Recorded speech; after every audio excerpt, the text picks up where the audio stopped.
লাউ দিয়ে মুগ ডাল দিয়ে করব। তেজপাতা আর শুকনো লঙ্কা ফোড়ন দিলাম। এরপরে ডালটা দেব। ডালটা দিয়ে একটু নাড়াচাড়া করে জিরে বাটা আর আদার বাটা দিয়ে দিলাম। লাস্টে গরম মশলাটা দেবো। এটা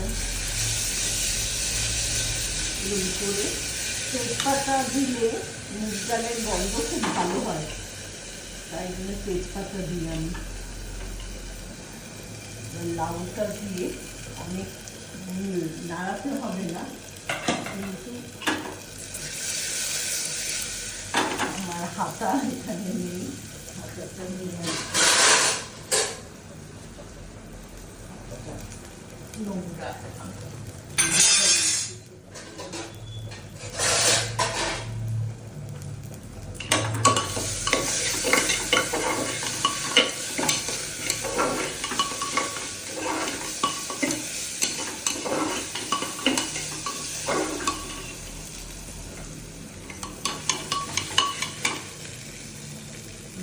দিচ্ছি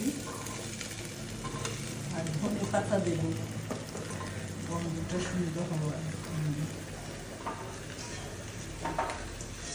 গরম যা পড়েছে এইগুলো খেলে শরীরটা অনেক ঠান্ডা থাকবে।